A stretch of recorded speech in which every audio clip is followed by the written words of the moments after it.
Party ఒక బాధ్యతాయుతమైనటువంటి పాత్ర పోషించడంలో మనందరం కూడా కేసీఆర్ గారి కేటీఆర్ గారి నాయకత్వంలో వీర సైనికులుగా ధైర్యంతో ముందుకు సాగేటువంటి అవసరం ఉందని సందర్భంగా మనవి చేస్తూ మనం చూస్తున్నాం గడిచినటువంటి సంవత్సర కాలంలో కాంగ్రెస్ పార్టీ అధికారంలోకి వచ్చిన తర్వాత మరి ప్రజలు ఊహించినటువంటి ఊహలకు విరుద్ధంగా ఒక రాక్షస పాలన ఈరోజు ఈ రాష్ట్రంలో కొనసాగిస్తూ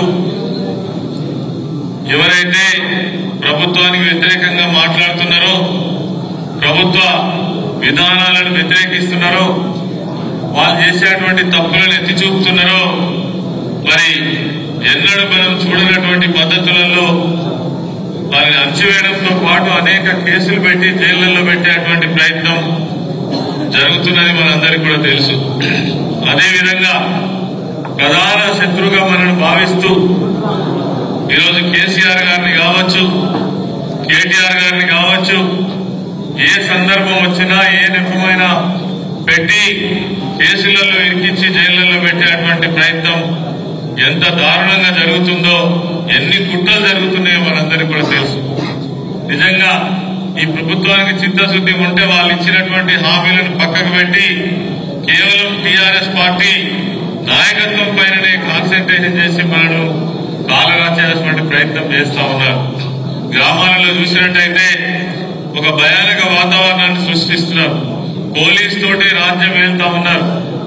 అంటే పోలీసులను దించి ఏదంటే అది చేసేటువంటి ప్రయత్నం ఇప్పటికే మన యాక్టివ్ గా పనిచేస్తున్నటువంటి అనేక మంది నాయకులు వీళ్ళ బాధలు తట్టుకోలేక బయటికి వెళ్లి బ్రతుకుదెరువు కోసం బయటికి పోయేటువంటి పరిస్థితిని అతి తక్కువ సమయంలో సృష్టించినటువంటి విషయం కూడా మనం చూస్తా ఉన్నాం. కాబట్టి రాజకీయ పార్టీలలో ఇవన్నీ సర్వసాధారణం. కానీ ఒక్కటి మాత్రం వాస్తవం, ఇటువంటి దుర్మార్గమైనటువంటి ప్రయత్నం చేసినటువంటి ప్రభుత్వాలను మాత్రం మనం ఇదివరకు చూడలేదు. అనేక ప్రభుత్వాలు వచ్చినాయి పోయినాయి.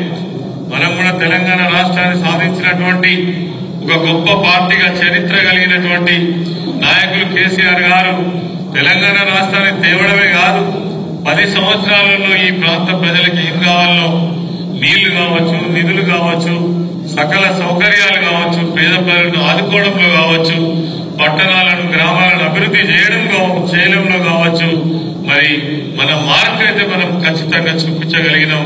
ఇలా ఎవరిని అడిగినా చెప్తారు 10 సంవత్సరాలలో కేసీఆర్ గారి పరిపాలన ఎంత గొప్పగా జరిగిందంటే ఎవరిని అడిగినా ఏ వర్గాన్ని అడిగినా ఇలా ఎంత బ్రహ్మాండ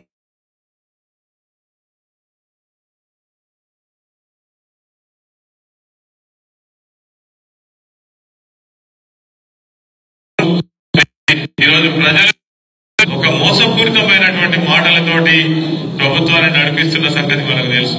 నేను నిన్నటికి ఇవాళ క్యాబినెట్ మీటింగ్ ఉన్నది. రైతు భరోసా కోసం మళ్ళా దరఖాస్తులు పెట్టాలన్నట. నిజంగానే ఆనాడు 80 లక్షల మందికి ఏ దరఖాస్తు పెడితే రైతు బంధు వచ్చిందో ఇలా ఉన్నటువంటి పాలకులకు తెలియదా? తీసుకున్నటువంటి రైతులకు తెలియదా? ఇప్పటికే అనేక రకరకాల కారణాలతో అప్లికేషన్లు తీసుకున్నారు, అనేక ఆప్షన్లతో తీసుకున్నారు. అవన్నీ ఏమైనట్టు, ఎక్కడ పోయినట్టు? మళ్ళా ఈరోజు రైతులు మాకు రైతు భరోసా ఇయ్యు అని దీనంగా అడుక్కునేటువంటి పరిస్థితిలోకి తీసుకొస్తున్నారు రైతాంగాన్ని. ఇంతకంటే దారుణం ఏముంటది? నిజంగా మీకు చిత్తశుద్ధి ఉంటే రైతు భరోసా నిజంగానే ఇప్పటికి 3 పంటలకు ఎగబెట్టింది. ఇంకనైనా ఇచ్చేటువంటి ఉద్దేశం ఉంటే గతంలో కేసీఆర్ గారు ఏ పద్ధతిలో అయితే ఇచ్చిండ్రో ఆ పద్ధతిలో ఇవ్వగలిగితే నిజంగా రైతులు హర్షిస్తారు, సమాజం హర్షిస్తారు తప్ప మళ్ళీ ఈరోజు దానికోసం సబ్ కమిటీ వేసి దానికి నివేదిక సమర్పించి ఇవాళ క్యాబినెట్ మీటింగ్ పెట్టి మళ్ళీ మీరు దరఖాస్తులు తీసుకోవడం అనేటువంటిది ఇంతకంటే దారుణం ఇంకొకటి ఉండదు. కాబట్టి ఈ 6 గ్యారంటీలు కావచ్చు, 6 గ్యారంటీలు అనేటువంటివి శుద్ధ అబద్ధం. ఇది ప్రజలు ఇప్పటికే మాట్లాడుకుంటున్నారు, తిట్టుకుంటున్నారు, మోసపోయినమని అనుకుంటున్నారు, దగాపడ్డం అనుకున్నారు. ఓటేసినందుకు మేము చాలా మూల్యం చెల్లించడం, తప్పు చేసినామని ఇలా మదనపడేటువంటి పరిస్థితులలో వాళ్ళు రైతులే కావచ్చు, మహిళలు కావచ్చు, నిరుద్యోగ యువకులు కావచ్చు, చదువుకునేటువంటి పిల్లలు కావచ్చు, అదే విధంగా అన్ని వర్గాల ప్రజలు కూడా ఇలా మదనపడేటువంటి పరిస్థితి ఇలా తెలంగాణ రాష్ట్రంలో ఉన్నది అంటే ఖచ్చితంగా ఈ ప్రభుత్వం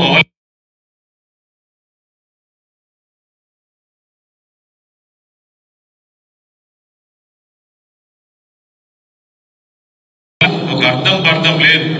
ఇదివరకు ఒక ముఖ్యమంత్రి మాట్లాడినంటే అది ఖచ్చితంగా రామబాణంలాగా అమలు జరిగేటువంటి పద్ధతులు ఉండే. కానీ ఇలా ముఖ్యమంత్రి మాట్లాడినంటే ఆయన అవహేళన చేస్తున్నాడా, నిజంగా మాట్లాడుతున్నాడా, ప్రజలకు మేలు చేస్తానికి మాట్లాడుతున్నాడా తెలియనటువంటి పరిస్థితి. ఈ రోజు ప్రజలు మరి ఒక జోకర్ కింద చూసేటువంటి పరిస్థితి వచ్చింది ముఖ్యమంత్రి అనంటే. రాష్ట్రానికి ఒక తండ్రి పాత్ర పోషిస్తున్నటువంటి ముఖ్యమంత్రి ఒక భరోసా ఇవ్వాల్సి ఉండే, ఒక ధైర్యం ఇవ్వాల్సి ఉండే. కానీ ఆయననే ఇలా ఈ రాష్ట్రాన్ని మరి ప్రజలను కన్ఫ్యూజ్ చేసేటువంటి పద్ధతులలో పరిపాలన సాగిస్తున్నాడు. ఇది మంచిది కాదు.